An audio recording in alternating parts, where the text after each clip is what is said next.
വ്യാപാര രംഗത്തും മൂവാറ്റുപുഴയ്ക്ക് ഒരു പുത്തൻ ഉണർവിനും മൂവാറ്റുപുഴ മർച്ചൻ്റ് അസോസിയേഷൻ മുൻകൈ എടുത്തുകൊണ്ട് വരും കാലങ്ങളിലെല്ലാം നടത്തുന്ന രീതിയിൽ ഒരു മൂവാറ്റുപുഴ ഷോപ്പിംഗ് ഫെസ്റ്റിവലിന് തുടക്കമാവുകയാണ്.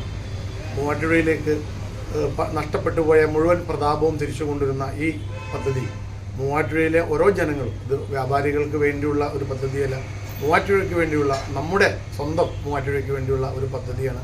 മൂവാറ്റുപുഴ എല്ലാ ജനങ്ങളും ഏറ്റെടുത്തുകൊണ്ട് ഈ പദ്ധതി വിജയിപ്പിക്കാനുള്ള പരിപാടികളിൽ സഹകരിക്കണം. തുടർന്നുള്ള എല്ലാ പുതിയ രീതിയിലുള്ള എല്ലാ ഷോപ്പിംഗ് രീതികളും, പുതിയ രീതിയിലുള്ള വ്യവസായ രംഗത്തും ബിസിനസ് രംഗത്തുമുള്ള കാഴ്ചപ്പാടുകളും, പുതിയ ബിസിനസ്സുകളെ പരിചയപ്പെടുവാനും ഒരുപാട് എക്സിബിഷനുകളടക്കം, ഫുഡ് ഫെസ്റ്റിവൽ അടക്കം ഒരുപാട് കാര്യങ്ങൾ മൂവാറ്റുപുഴ മർച്ചൻ്റ് അസോസിയേഷൻ കോർത്തിണക്കി കൊണ്ടുവരുന്നുണ്ട്. അതിലോട്ട് മൂവാറ്റുപുഴക്കാരെ മുഴുവൻ ആർദ്രവുമായി പരിസര പ്രദേശത്തുള്ള ജനങ്ങളെയും സ്വാഗതം ചെയ്യുകയാണ്.